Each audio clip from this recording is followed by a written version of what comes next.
Assalamualaikum warahmatullahi wabarakatuh. Waalaikumsalam warahmatullahi wabarakatuh.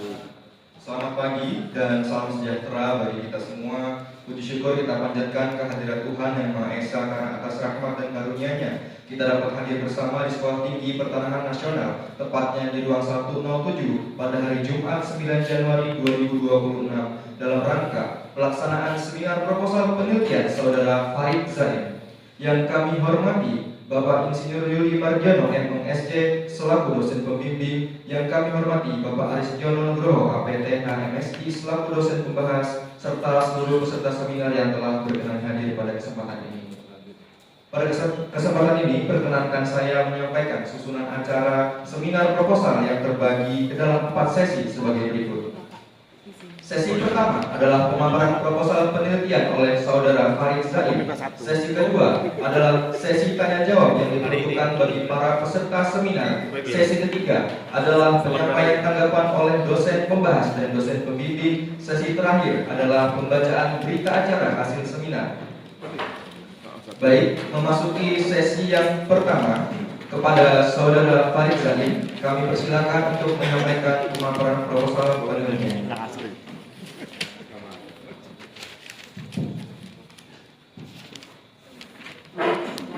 Assalamualaikum warahmatullahi wabarakatuh. Selamat pagi, menjelang siang, salam sejahtera bagi semuanya.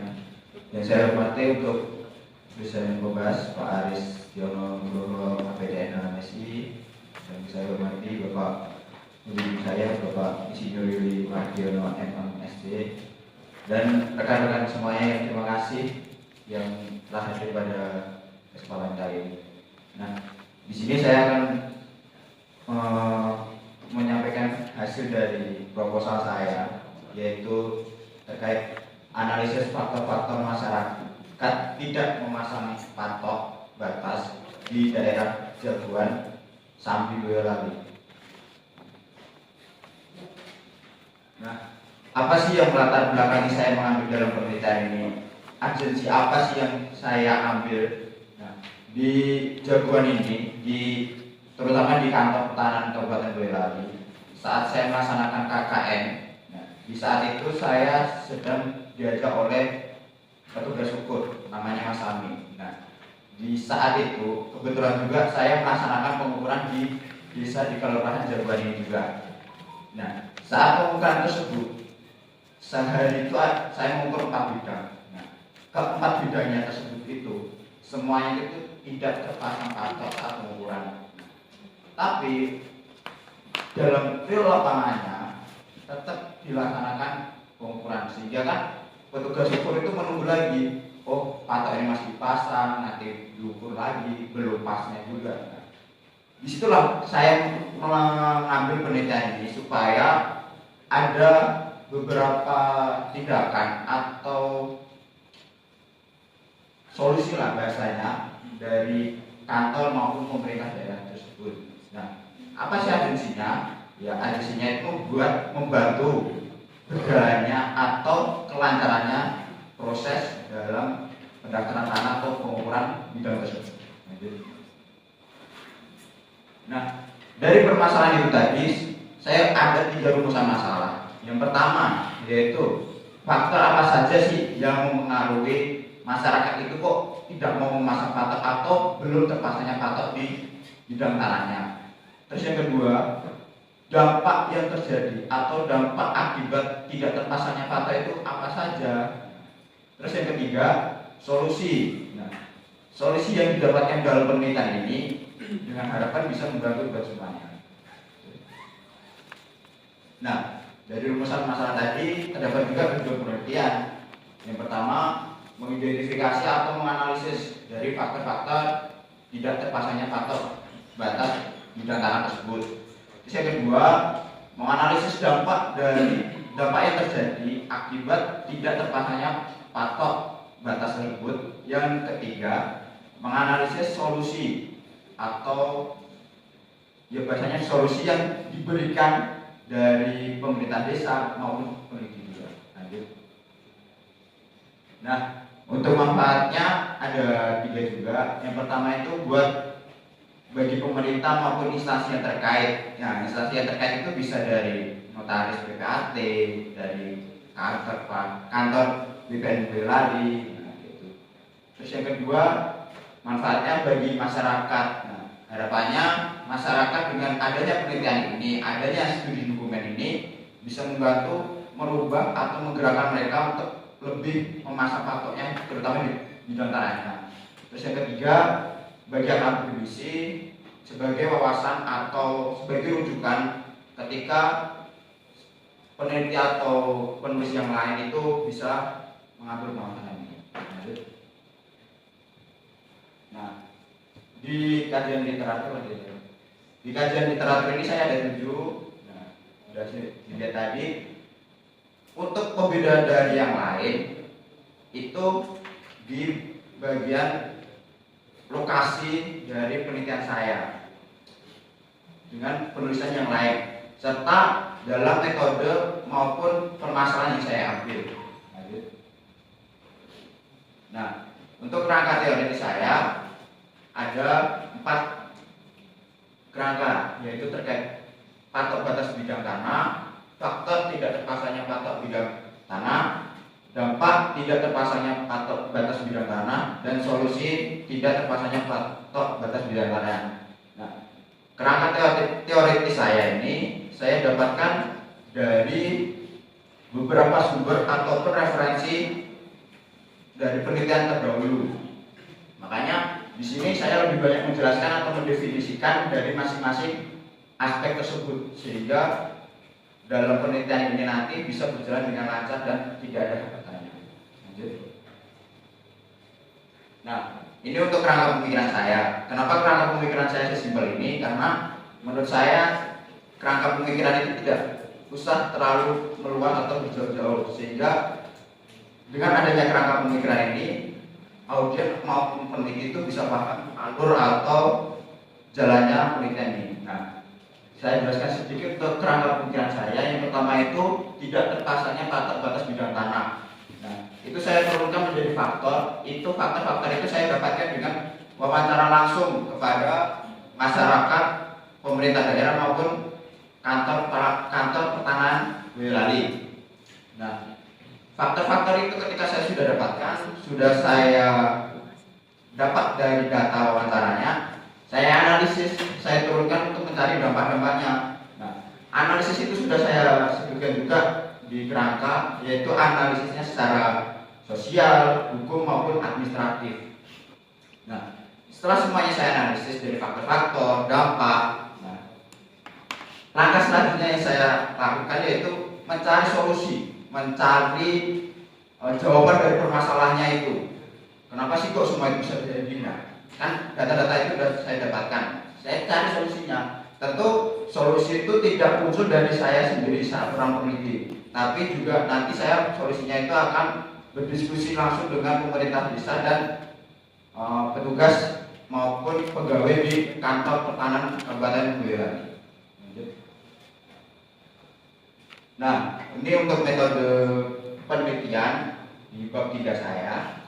Dengan format penelitian saya itu kualitatif dengan pendekatan deskriptif. Terus untuk lokasi dan objek penelitian yang sudah saya sebutkan tadi di desa di Kelurahan Jaguan, Kecamatan Sambi Boyolali.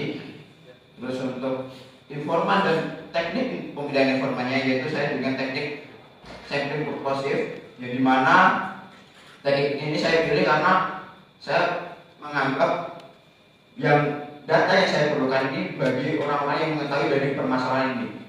Nah, misal contohnya saya mewawancara masyarakat yang benar-benar mereka itu belum memasang patok. Jadi masyarakatnya tidak memasang patok, saya tidak akan mewawancarainya karena ya buat apa? Karena mereka juga udah paham, mereka udah memasang patok terus kayak gitu. Nah, untuk informannya itu ada masyarakat sendiri yang belum memasang patok. Terus ada petugas ukur di kantor pertanahan, terus ada pemerintah desa, notaris PPAT, dan kayak Pak RT RW di desa Kelurahan Jaguan. Nah, untuk selanjutnya yaitu definisi operasional konsep saya. yaitu pertama itu membahas terkait patok batas bidang tanah tersebut. Terus yang kedua, masyarakat tidak memasang patok batas. Nah, di sini yang dimaksud itu yaitu tadi mendefinisikan atau mencari permasalahan terkait faktor-faktor yang tidak terpasangnya dan dampak yang terjadi. Terus yang ketiga, solusi. Nah, yang seperti saya sebutkan tadi, solusi ini menjelaskan atau memberi jawaban dari masyarakat, pemerintah desa dan petugas di kantor pertanahan Boyolali sehingga mereka bisa sehingga mereka bisa menjadi acuan atau solusi buat mereka menjawab dari permasalahan masyarakat yang tidak atau belum memasang patok batas bidang tanah tersebut. Nah, saya untuk jenis dan sumber teknik pengumpulan data saya, yaitu ada dua jenis sumber datanya, yaitu primer dan sekunder. Nah, primernya itu nanti saya dengan wawancara dan observasi langsung di lapangan. Untuk sekundernya tentunya saya didukung oleh data-data studi dokumen yang lama atau studi dokumen terdahulu dan beberapa mungkin dari peraturan-peraturan yang mengatur terkait patok batas bidang tanah. Nah, untuk teknik pengumpulan datanya sendiri nanti saya dengan wawancara dan observasi serta studi dokumen tadi. Lanjut untuk teknik analisis datanya. Nah, teknik yang pertama atau tahap yang pertama, saya itu dengan pengumpulan data awal. Nah, di mana teknik ini yang bagian nomor satu pengumpulan data ini, data dari wawancara itu saya kumpulkan dulu dari minimal 30 informan dari desa tersebut. Terus yang tahap kedua yaitu orientasi atau deskripsi, mendeskripsikan atau memilih dari hasil wawancaranya tersebut. Yang ketiga yaitu reduksi, pemantapan atau penyulingan dari hasil wawancara. Terus yang keempat, pemilihan atau seleksi data. Jadi pemilihan atau seleksi data ini saya masuk untuk menyimpulkan dari beberapa wawancara, dari beberapa data yang saya temukan dan saya ambil. Nah, itu saja yang bisa saya sampaikan. Semuanya beberapa saya kembalikan ke Saudara. Baik, terima kasih disampaikan kepada saudara atas pemaparannya. Selanjutnya kita memasuki sesi tanya jawab kepada rekan-rekan peserta seminar yang ingin menyampaikan pertanyaan ataupun masukan. Dipersilakan. Untuk efisiensi waktu, kesempatan diberikan kepada dua penanya terlebih dahulu.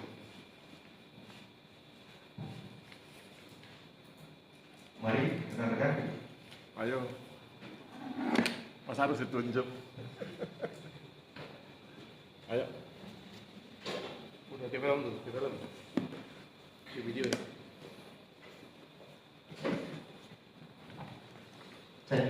Baik, sebelumnya terima kasih perkenalkan nama saya Guru Putra Utomo dari kelas A. Sebelumnya terima kasih atas pemakarannya tadi Mas Farid. Tadi dalam proposalnya kan dijelas tentang faktor-faktor yang yang membuat tidak terpasangnya patok batas ya, khususnya kan di kelurahan. Nah itu tadi kan juga disebutkan bahwa untuk teknik pengumpulan datanya itu kan harus langsung ke lapangan untuk mengetahui orang-orangnya yang tidak memasang patok batas itu. Nah itu bagaimana cara calon informan? Kan lingkupannya itu kan satu kelurahan. Sementara satu bidang tanah itu kan belum tentu ini terpasang, ternyata orangnya nggak ada, bisa aja bukan di situ. Itu bagaimana caranya untuk memastikan bahwa patok ini belum terpasang sejumlah sekian banyak di bidang tanahnya, dan di kelurahan ini kan harus diidentifikasi juga Mas, berapa bidang tanahnya nanti, juga pemiliknya berapa gitu. Nah intinya itu tadi, bagaimana mengidentifikasinya berapa banyak yang belum terpasang, atau mengidentifikasinya pemilik tanah per bidang tanah itu bagaimana? Itu saja Mas. Terima kasih sebelumnya. Terima kasih Mas Guru atas pertanyaannya. Mau ditampung dulu atau langsung jawab Mas? Tampung dulu. Mungkin satu pertanyaan lagi atau masukan barangkali? Oke. Assalamualaikum warahmatullahi wabarakatuh. Waalaikumsalam warahmatullahi wabarakatuh. Izin perkenalan diri, nama saya Bintang Agipari, Taruna kelas C.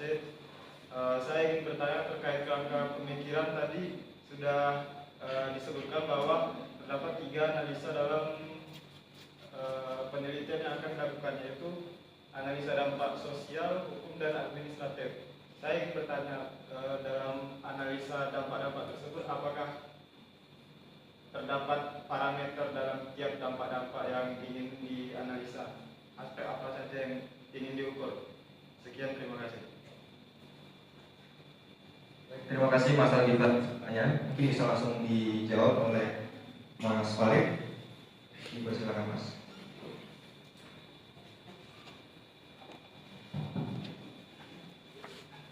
Ya, terima kasih kepada Mas Nugroho dan Mas Bintang atas pertanyaan yang diberikan. Nah, di sini saya akan menjawab pertanyaan pertama terlebih dahulu dari Mas Nugroho terkait bagaimana mencari informannya tadi ya, ke desanya tersebut. Nah, untuk mencari informan atau bidang tanah yang sekiranya belum terpatok, itu kemarin saya sudah bertemu langsung dengan Kepala Desa Kelurahan Jagoan, dan di sana saya sudah berdiskusi dengan kepala desanya. Di sana itu ada satu padukuan yang hampir 50% itu belum memasang patok batas tersebut, Mas. Di sana itu ada namanya desa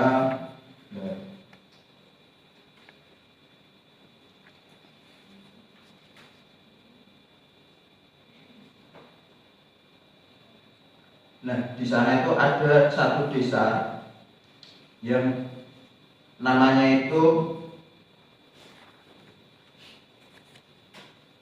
Desa Ngaglik. Nah, di sana itu kan, ya ini belum saya sempat cross-check langsung secara lapangan, tapi di kata Pak Lurah dan caleg setempat itu beliau mengatakan masih 50% masyarakat itu belum memasang patok. Sehingga nanti kemungkinan pertama saya setelah terjun ke lapangan melakukan penelitian itu saya langsung menuju ke desa atau padukuhan tersebut.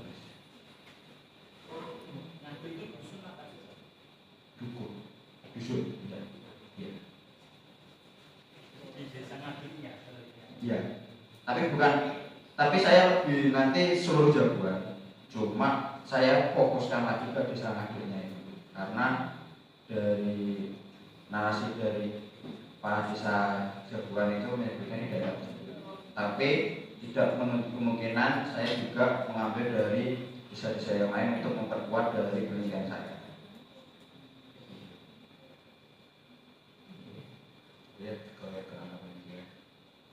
Nah, terus untuk Mas Bintang tadi pertanyaan terkait di kerangka pemikiran saya ya, terkait aspek ini. Nah, nanti yang saya ukur terkait saya analisis secara sosial, hukum, administratif itu yang saya ukur itu pertama terkait sosialnya itu masalah yang terjadi di desa tersebut, kelurahan tersebut apa sih? Mungkin terkait masyarakat yang memahami pohon ini harus menjadi patok, mungkin kayak gitu. Nah, mungkin bisa yang lain, mereka ini memang udah terbiasa tidak memasang patok. Nah, itu nanti saya dalami lagi, memahami lagi dengan hasil dari wawancara tersebut. Terus untuk hukum itu yang saya masuk di sini itu hukumnya itu terkait pernah nggak sih terjadi adanya sengketa atau permasalahan dengan tambah batasnya. Nah, misal ada itu, ya itu juga saya catat nanti, saya ukur juga. Permasalahannya terkait ini. Terus untuk administratifnya sendiri itu yang saya masuk itu di kantor pertanahan, sehingga bidang tanah itu sudah tercatat jelas belum di kantor pertanahan wilayah ini. Mungkin masih letter CK atau bagaimana, itu nanti juga saya catat. Gimana Mas?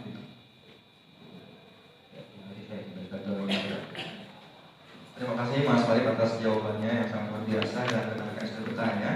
Yang ditunggu-tunggu sesi berikutnya kami persilakan kepada